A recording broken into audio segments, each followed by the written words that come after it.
Amigos queridos, é com muita alegria em nossos corações que nos reunimos em nome de Jesus para refletirmos sobre as boas novas do Reino de Deus e estimular que implantemos em nós as bases sólidas dos sentimentos harmonizados com o bem e com a verdade, para que definitivamente, Senhor, estejamos a cada dia mais compromissados com o trabalho na vossa seara. Ensina-nos, Senhor, a servir, sem perguntar a quem ou até quando, para que a nossa existência na terra seja pautada no bem constante. Ensina-nos, Senhor, os testemunhos de fé que geram em nós a fonte inesgotável da esperança, de que seremos capazes de vencer a nós mesmos. Que as infinitas bênçãos do seu amor se derramem sobre toda a humanidade da terra. E nós outros aqui agradecidos pela presença honrada e amiga dos Espíritos responsáveis por este Evangelho. Faça-nos, amigos queridos, instrumentos úteis, dignos, onde quer que estejamos, hoje e sempre, e que assim seja.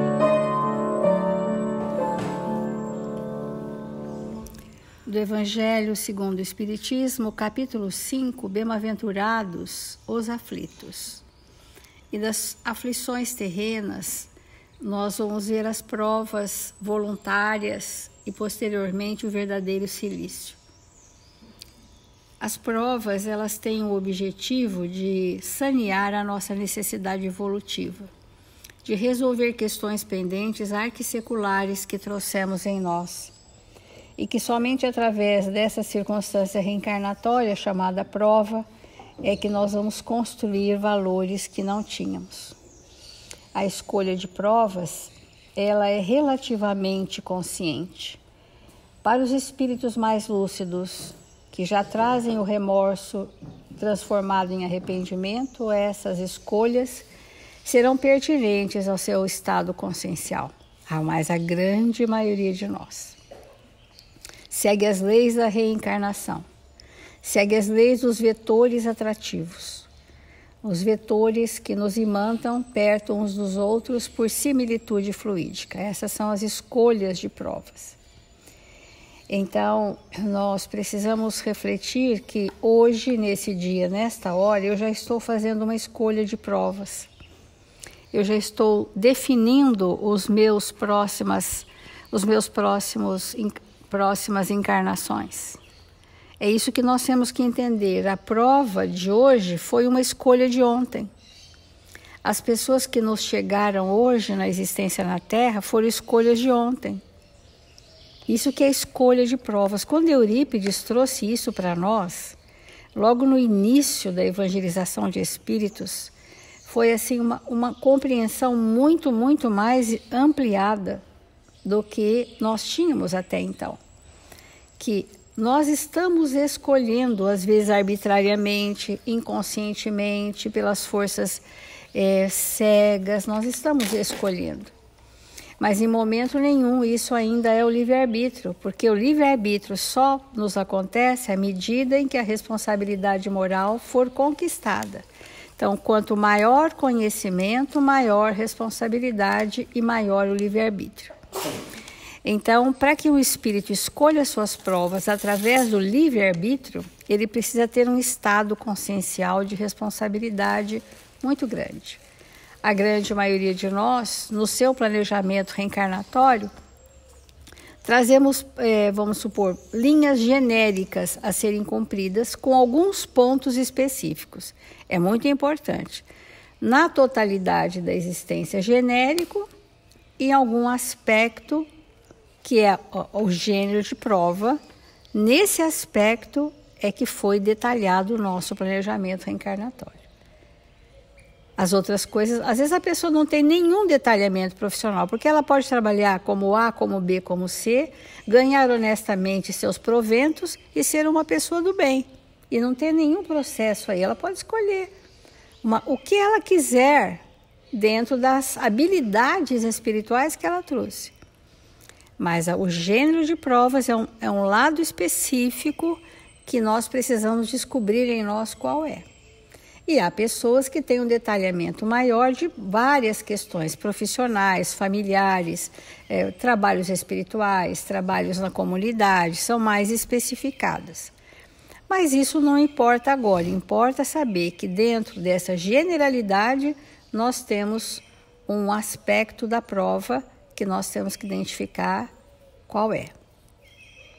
Então, há um mérito grande quando os sofrimentos e as privações têm por objetivo o bem do próximo, porque é a caridade pelo sacrifício, não quando não tem por objetivo senão a si mesmo, porque resulta do egoísmo por fanatismo, que é o que a gente tem falado todas as semanas, né?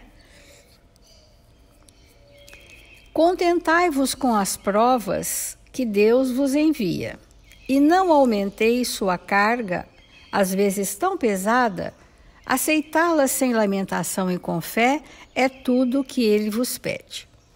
Nós temos mostrado o que os Espíritos estão nos falando sobre um estado mais resignado em relação às provas, porque o que dói na prova é a luta contrária. O que faz uma prova ser mais sofrida do que poderia ser? O quanto eu revolto, o quanto eu resisto, o quanto eu questiono e o quanto eu fujo. É isso que dói mais. Nós falamos pelas nossas próprias experiências. Quando a gente diz eu vou aceitar o que é mesmo que eu vim fazer, isto gera um estado de harmonia consciencial impressionante. Impressionante. É sofrido, mas é um sofrimento agradável, se é que podemos nos expressar assim. É quando você trabalha o dia inteiro e fala, nossa, eu estou cansada, mas eu estou tão feliz. Né? Porque há um estado de pacificação. Enquanto a gente vai lutando contrariamente, querendo impor a nossa lei sobre a lei de Deus, porque essa é a verdade, né? Nós queremos impor a nossa lei sobre a lei de Deus. Isso é o agravamento das provas. O gênero de provas que nós ainda estamos falando são os relacionamentos, as uniões provacionais que Emmanuel traz no Livro da Esperança. Dessas uniões provacionais, nós temos que perceber nos relacionamentos, por exemplo, conjugais, quais são os indícios de que nós não estamos no êxito da prova. Porque às vezes a gente pensa, vamos só viver junto todos os dias e a gente desencarna e está tudo certo. E aí não realizamos a prova, porque a prova seria uma construção.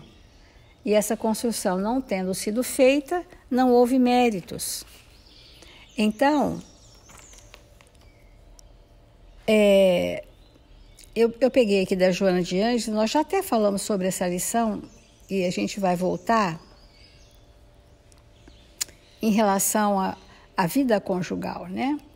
Todo compromisso exige responsabilidades recíprocas, a benefício dos resultados que se deve colimar. Os resultados são a obra, né?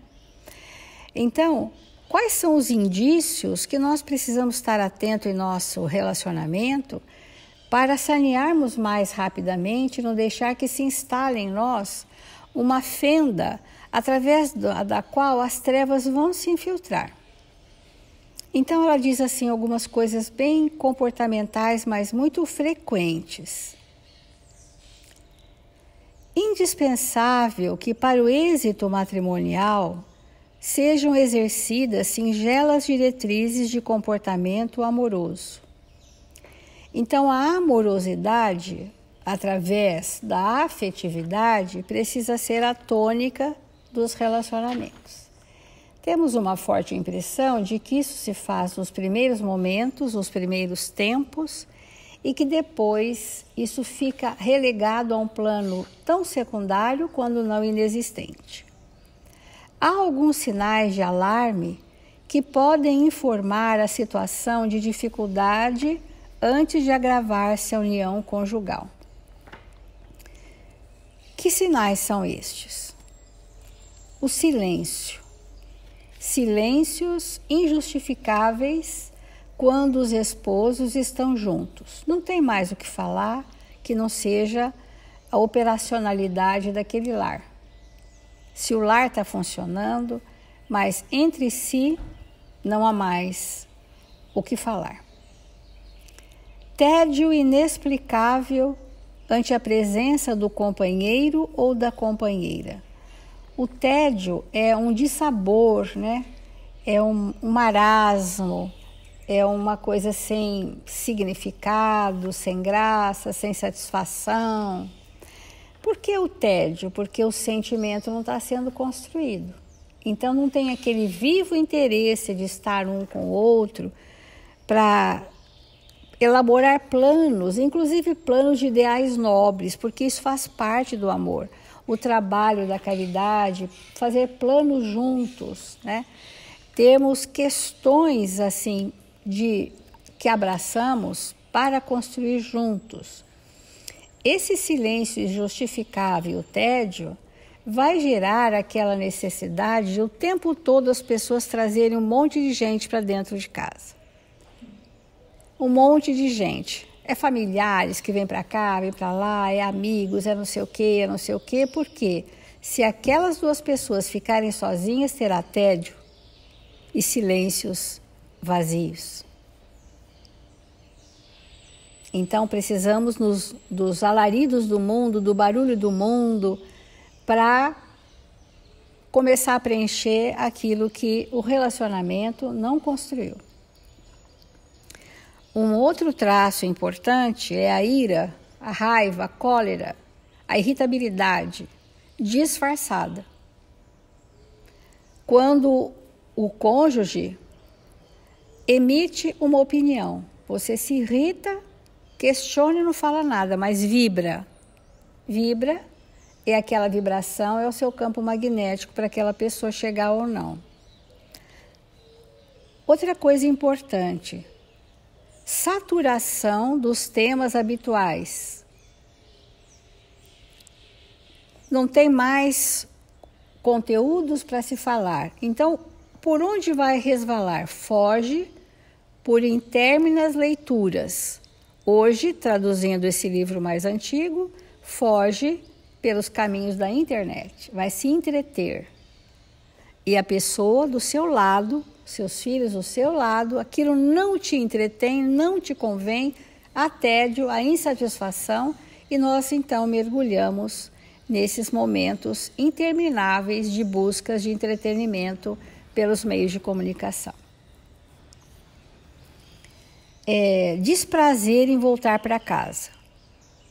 Ai, meu Deus, tenho que ir lá agora. Agora que eu vou enfrentar. Mulher fala isso, homem também. Ah, estou indo agora. Vixe, o que será que eu vou encontrar lá em casa hoje? Né? Esse desprazer, né? Que gera, segundo Joana de Ângeles, uma irritabilidade contumaz, sempre que se avizinha do lar. E com isso as pessoas vão criando situações externas para não voltarem para casa. Ah, terminou o serviço, daqui eu vou para a academia, da academia eu vou fazer não sei o que lá, e depois eu vou fazer não sei o que lá, vou passar em tal lugar. E quando eu chego em casa, estou exausto, e nada aconteceu. E a página do lar, no planejamento reencarnatório, passou em branco aquele dia. Eu nada escrevi de producente no livro da vida neste dia da minha encarnação. Passou em branco, porque eu estive voltado para quê? Para o nada, para coisa alguma. E esse lar, essa página que não volta, foi virada em branco. Outra questão que são pisca-alerta, indícios, né, de que o planejamento reencarnatório na questão não está sendo cumprido, é o desinteresse pelos problemas do outro. Então chega um ponto que um não conversa com o outro sobre as suas questões pessoais, sobre os seus dramas, sobre o que está acontecendo no seu trabalho que não é do domínio do outro, etc. Ou questões familiares que estão pendentes da grande família. Total desinteresse. Você fica com o seu mundo, eu fico com o meu mundo. Isso é um estado de egoísmo, né?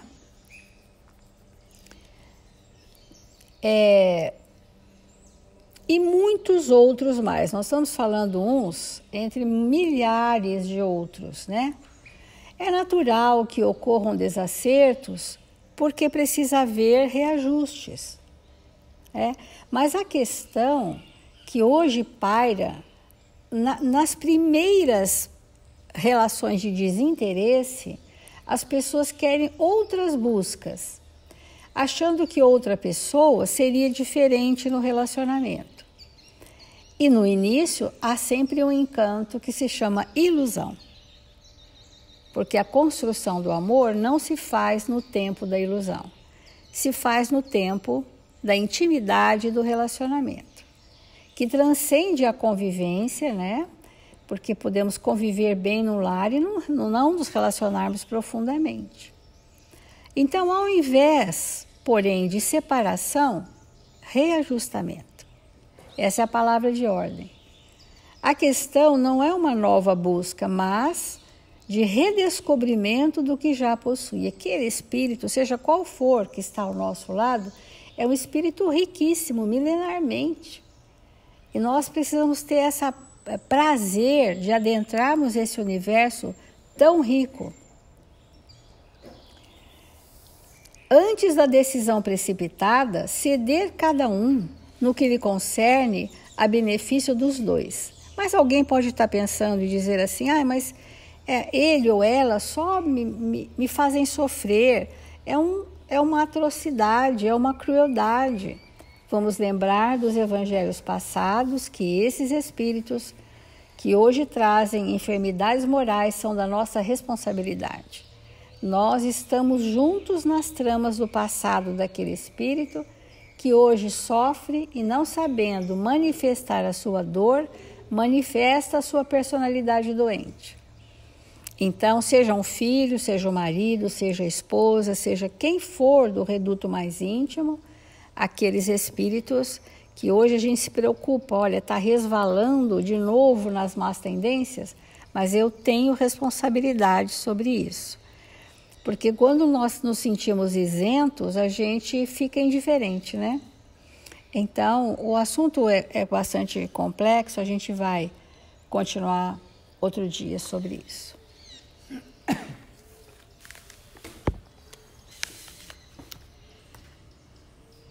Como a Célia colocou e a gente tem falado, a escolha de provas, ela não é igual para todo mundo e mesmo para cada um de nós, dependendo das nossas dificuldades, ela fica circunscrita a uma situação.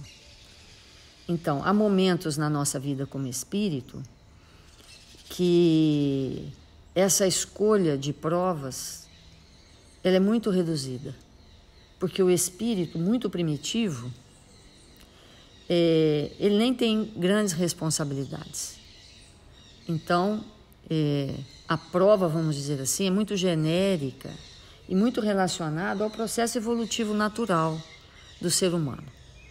Mas conforme ele vai avançando, ele vai podendo participar mais intensamente do seu planejamento reencarnatório. Então, quanto tempo a gente fica no mundo espiritual aguardando uma existência? Salvo aqueles espíritos muito renitentes no mal, com muitas dificuldades, nós vamos considerar, porque não é nosso caso, né? E nós estamos falando para nós mesmos. Quanto tempo a gente fica no mundo espiritual? Algumas décadas? 100 anos, no máximo, no máximo, no máximo. Hoje em dia não mais, né? Os espíritos muito superiores. Tem a história de Asclepio, que André Luiz conta, que ele reencarna a cada 700, 800 anos. Porque ele vem sempre em missão, em tarefa. Ele não tem a necessidade que nós temos. Então a gente chega no mundo espiritual, já quer logo voltar. A grande maioria de nós. Por quê? Não aguentamos ficarmos esperando o quê no mundo espiritual? E Kardec, ele nos esclarece de uma maneira maravilhosa no livro dos Espíritos, na pergunta 230, ele pergunta se o espírito progride quando ele está no mundo espiritual. Né? Ele pergunta isso. E qual que é a resposta dos espíritos? Vamos ler. Pode melhorar-se muito, sempre segundo a sua vontade e o seu desejo, mas é na existência corporal que ele põe em prática as novas ideias que adquiriu. Gente, essa pergunta e essa resposta é de uma importância, de um direcionamento para nós na existência inimaginável. Por quê? No mundo espiritual, nós, depois de passarmos aqueles momentos mais difíceis, em contato com a nossa própria consciência, termos passado ali pela cortina do umbral e chegado onde temos que chegar, é óbvio que nós somos conduzidos às colônias espirituais. E é evidente que ali nós encontramos espíritos superiores, que nos matriculamos nas escolas, que ficamos um tempo ali e que, dependendo da nossa vontade, a gente adquire sim e com certeza novas ideias. Ideias renovadoras, maravilhosas, mas elas de nada nos servem, mas absolutamente de nada nos servem, se nós não nascermos e colocarmos em prática. Da mesma maneira que quando a gente vem no centro espírita, escuta, isso não vale de quase nada, embora a gente possa dizer assim, quantos de nós costuma dizer assim, nossa, depois que eu conheci a evangelização de espíritos, eu penso de outra forma. Mas a pergunta é, age de outra forma? Porque o conhecimento renova as nossas ideias, com certeza. Mas, da mesma maneira como no mundo espiritual nós adquirimos novas ideias, e isso nos ilumina, mas elas só incorporam na vivência quando encarnados. Até então, somos teóricos. Lá, somos teóricos das ideias maravilhosas. Quantos de nós chegamos aqui, entramos pela primeira vez numa casa espírita e alguém abre a boca e fala, já sei. Nossa, gente, eu já sei tudo isso. Como que eu posso saber se eu nunca entrei em contato com isso? Isso não é novo para mim. No mundo espiritual, entramos em contato com essas ideias renovadoras. Então, chegamos num lugar e falamos, nossa, como assim? Né? Aonde aprendemos? No mundo espiritual. Mas a prática é aqui, é agora, é uns com os outros. Isso é o movimento do espírito.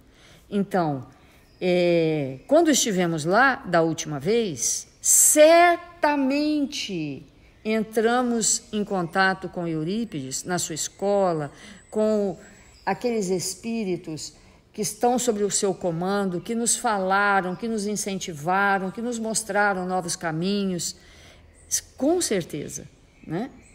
Porque a gente avança em ideia, vamos entender muito claramente isso, nós avançamos em ideias, mas o espírito precisa de vivência dessas ideias.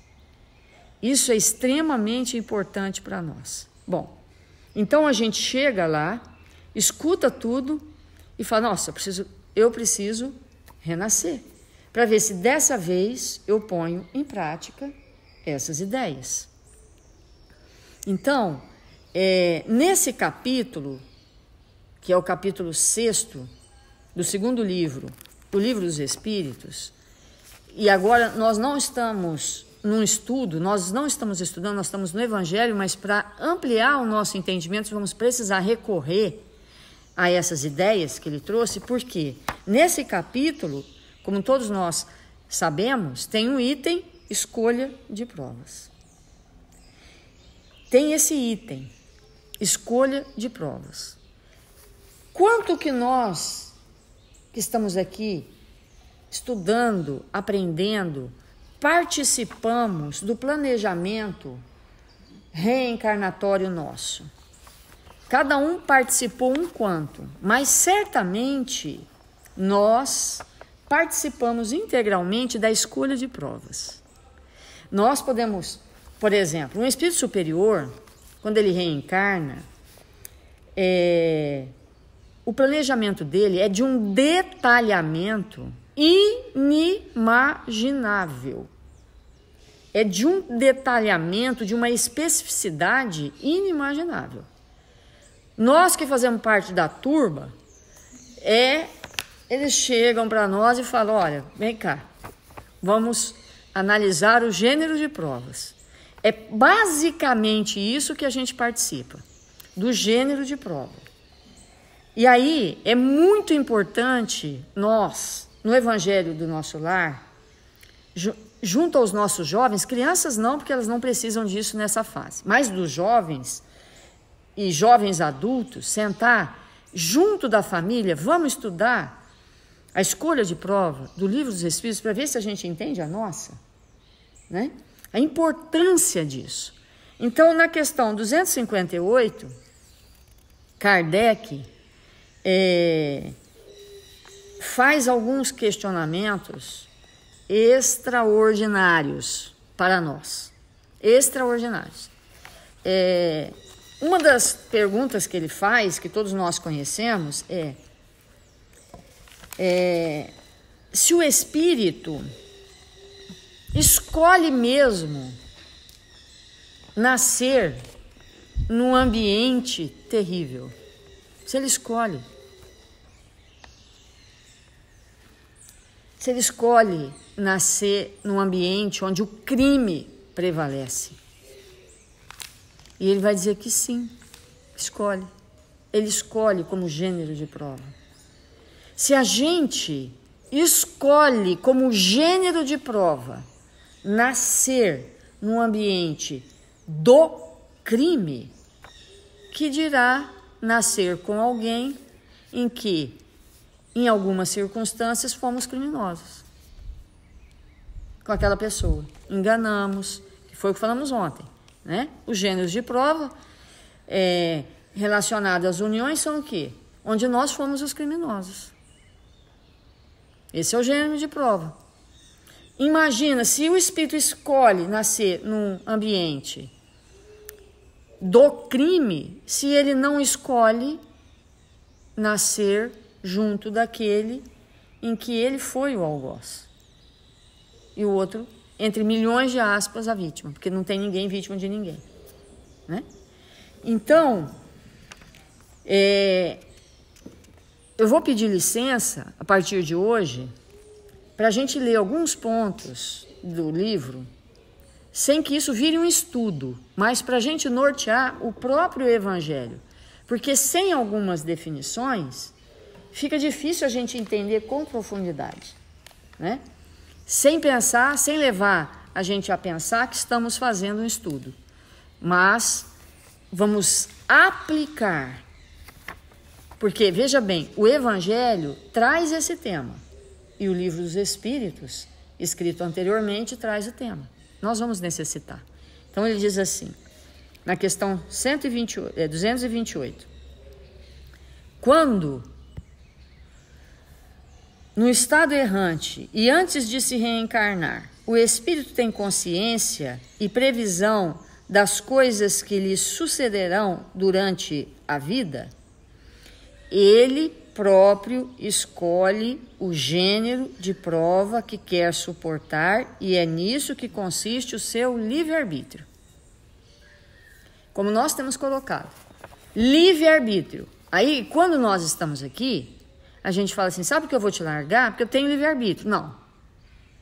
O livre-arbítrio foi exercido por nós no mundo espiritual, quando, com a visão ampliada do espírito e não do homem, na visão de perceber que ao passar por aquela prova, quanto vamos nos tornar um espírito melhor, ali, naquele momento, estabelecemos para nós os desafios das uniões de prova. É ali, quando o livre-arbítrio toma a decisão. Eu quero isso para mim, porque sem isso eu não avanço. Então, quando nós estamos aqui e alguém nos aconselha, larga. Você não merece isso, já chega, já basta. Você tem família, você tem amigos, você não precisa disso. O que nós estamos fazendo? Estamos sendo corresponsáveis por aquela atitude enfraquecida do espírito que, ante a dificuldade, encontra apoio nos seus para abortar a prova. Olha a gravidade. Quando não é dentro de casa, vai buscar um profissional. Porque aí ele tem um título, né? Ele tem uma experiência, ele vai lá, fala, e induz o profissional para que ele fale o que ele quer ouvir, e aí ele tem um álibi, que é só para quando ele está aqui, porque quando ele retornar e consultar a sua consciência, esse álibi não vai servir. Então, amigos, é muito importante, né, nós estudarmos, é muito importante nós irmos ponto a ponto abordando esses aspectos para nos fortalecer ante a prova que é necessária para nós. Então, vamos fazer a nossa prece.